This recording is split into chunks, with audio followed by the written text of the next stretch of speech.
Hello, YouTube family. This is my second episode on my YouTube channel.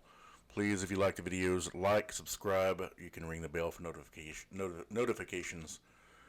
Today, technically, since it's after midnight that I'm recording this video, is Tuesday, January 5th. Today is the day of the Senate runoff elections in Georgia.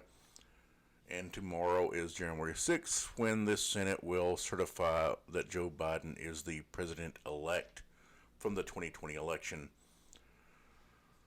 The Senate runoffs will determine who controls the Senate between the Democrats and Republicans.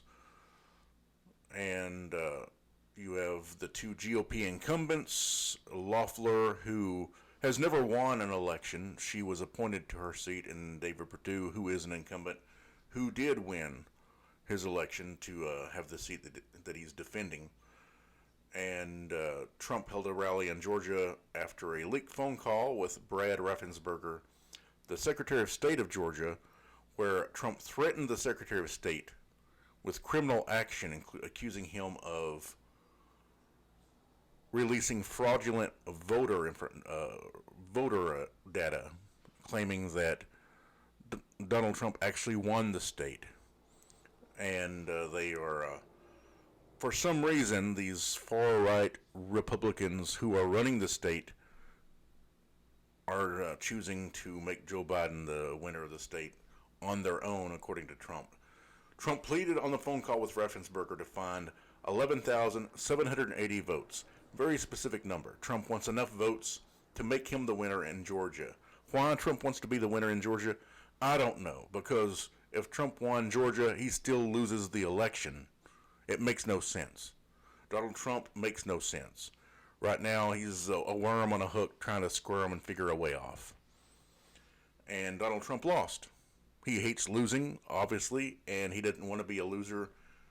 Why he is fighting so hard with the governor and Secretary of State in Georgia, I have no idea. I don't know if it's a matter of embarrassment that Georgia, which is typically a red state, voted for Biden overall this year. With Georgia, they had the original count, and they had two subsequent recounts, including a hand recount, just to try and make the whiner in chief happy, which it doesn't work, because the thing is, you keep counting the votes, and they keep showing that Biden won. And what Trump wants is for him to have been the winner, and he just wasn't. He didn't win the election. He didn't win Georgia. You had Trump, Pence, Biden, and Harris all campaigning in Georgia for the respective Republican and Democrat candidates. Trump's claims of voter fraud have been discredited by his campaign's failure to provide evidence in around 60 court cases. 60 times, Trump's campaign lawyers went to court and got thrown out because they have no evidence. And you also have the secretaries of state and governors from around the country, and Trump's own Justice Department. Trump got his own Attorney General to look into allegations of widespread voter fraud, and what the Department of Justice found was there was no widespread voter fraud. People either showed up and voted, or they mailed votes in, and the votes got counted. And that's the way the election went. That's the way elections go in this country. People vote state by state. Then the electors of those states go by the winner of the popular vote in their state and send their electoral votes into Washington. Which brings me to Wednesday, January 6th, is when Vice President Mike Pence, who is technically the president of the Senate chamber, goes to the Senate chamber in what is a ceremonial activity.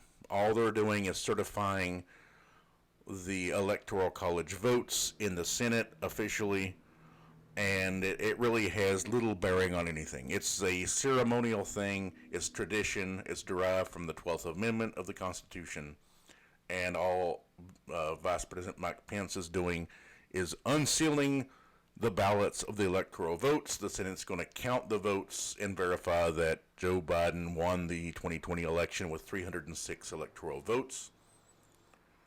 Vice President Mike Pence has already been sued by GOP members in Congress wanting him to only unseal electoral ballots that would give Donald Trump a win, and to not unseal the battleground states that Biden won that gave him the actual win of the election. So you're having Republicans wanting Pence to unseal the 232 or so electoral ballots that Trump got, and some number lower than that for Biden. They're basically saying, just cheat, just don't unseal all the ballots, which is not a thing, which is stupid. That's why I'm calling this a stupid coup. It is a stupid coup the Republicans are trying to pull. Why the Republicans in Congress, why elected representatives are trying to do, I don't know. I don't know if they're trying to cement their position with Trump's base. I don't know if some of these guys and girls on the GOP side in Congress are planning presidential runs themselves, and they're like, well, we've got to get Trump's base on our side, because the Republican Party right now is the ReTrumpican Party. Donald Trump owns the voters. The Republican voters belong to Trump. You know, there may be this small percentage that are more reasonable, but for the most part, the party belongs to Trump. They believe what he says, they believe his lies, they believe all of it. Mike Pence has already scheduled a ticket out of town. He's going on a trip out of the country on Wednesday, immediately after the certification process is over, because Mike Pence has no backbone. He's spineless. He's like so many politicians. He has no guts, and he knows that Donald Trump is going to be really upset when he participates in the ceremonial process to verify that Joe Biden won the election. Not to verify, to just certify. Just a ceremonial thing in the Senate where they're certifying that, yes, Joe Biden won the election. He had 306 electoral votes. He won. But Pence is getting the heck out of town, because he doesn't want to deal with the rage of Donald Trump for participating in this act, which is ceremonial, and it's going to happen. Trump is scheduled to stop the steel rally in Washington on Wednesday. So right now you have all these right-wing Trump sycophants, armed, militia-looking weirdos showing up in D.C., terrorizing people, making people afraid, and Trump is going to hold a rally as he hopes Republicans somehow figure out a way to make him the winner of the election, despite the fact that he lost. Lawmakers have been advised by Capitol Police to arrive early, stay on campus all day to avoid the possibility of getting caught up in any dangerous situations, which is ridiculous. I mean, that's the elected representatives in the House and the Senate being told by Capitol Police, you need to get here early, park in the garage, don't spend any time outside, because there may be enough people out here who can hurt you and we can't protect you all. The D.C. mayor has advised residents to avoid the area.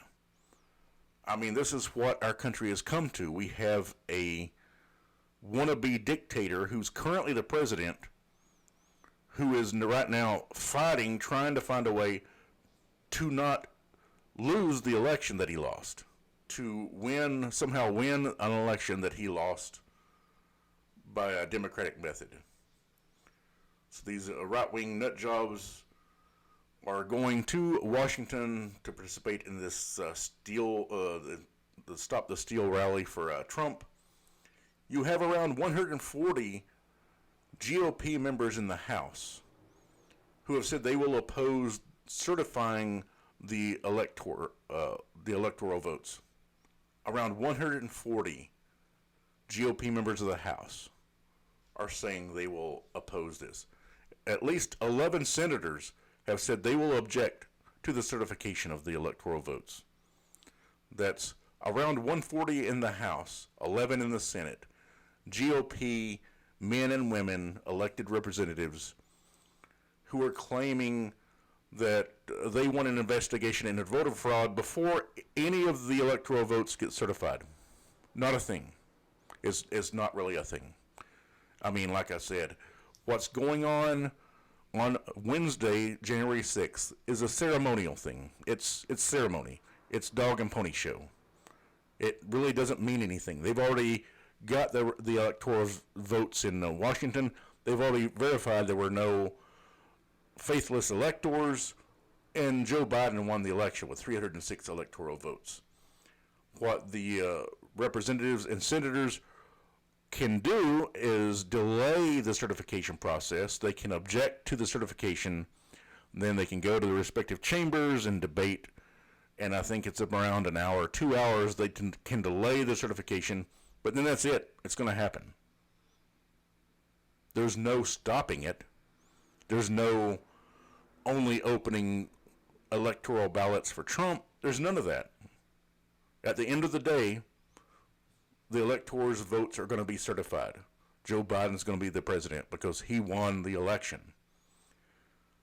But what these GOP members in the House and the Senate are doing are treasonous acts. The definition of treason is the crime of betraying one's country, especially by attempting to kill the sovereign or overthrow the government. What the House and Senate members who are participating in this stupid coup is they're trying to overthrow the government. Our government's based on the Constitution. The Constitution sets forth the way we vote, the way votes get counted. And we followed that procedure. There is no one who has found any widespread voter fraud. There's no voter fraud that would have changed the outcome in a single state. And what these people are doing is treason. And so please, if you are a diehard Republican and you are in a district for one of these House representatives or in a state that one of these senators are from, keep in mind your representative, your senator is a traitor. And you need to vote them out. By all means, if you can't vote for a Democrat or an independent running against them, you must vote Republican, then vote them out in the primary. Vote them out when you have, push another Republican to run against them so you can vote for someone who isn't a traitor. Because what they're doing is treason against our country. They're doing it at the behest of Trump for whatever reason. I don't know if they're so power hungry that all that matters to them is power. I don't know if they're trying to cozy up to the Republican base, ReTrumpican base that Donald Trump owns completely now. And if you're a resident of Georgia, then get out and vote. The only way something's going to happen politically in the next 2 years, the only way we're going to pass any worthwhile legislation is if Democrats win the Senate. They have the House, they have the presidency. If they have the Senate, we can pass legislation. If Republicans keep the Senate and Mitch McConnell is the majority leader in the Senate, he will kill legislation from passing. That's the way it is. I mean, the $2,000 checks everybody's been talking about, Mitch McConnell killed it. Mitch McConnell attached 2 poison pills to it to guarantee it wouldn't pass. I have my own doubts about whether Democrats in the House, some of the corporate Democrats, really wanted it to pass. I sort of believe they were counting on Mitch McConnell to kill it, but he's the one that's killing the legislation. He's the one that's causing the gridlock right now. And with a Democrat president and a Democrat House, he's going to work extra hard to kill all the legislation. You've already had Mitch McConnell talking about stopping Biden from seating his cabinet because the cabinet members have to get confirmed through the Senate. It's going to be a mess. So please, if you are a resident of Georgia, get out and vote today and try and get the Democrats control of the Senate just so we can pass legislation. If you're a Republican and you are from a district or a state where these traitors are from, please vote them out of office. The Democrats, as I said, Mike Pence is spineless. Most of the Democrats are too. You already have Joe Biden saying that as president, he's not going to go back in the past and try and pursue legal action for crimes that were committed during the Trump administration. So I'm assuming all of this crap that's going on right now, Joe Biden has no interest in treating these traitors as traitors, which is what they are. They're traitors to the United States of America. They are definitely unpatriotic. There's no way they love America and they're going to try and undermine the democracy of this country. And by all means, if you like the video, like, subscribe. You can leave me comments in the comment section. And if you are a diehard Republican right-winger, by all means, leave me a comment. Explain to me how they're not traitors. And I hope you all have a good day and a good rest of the day.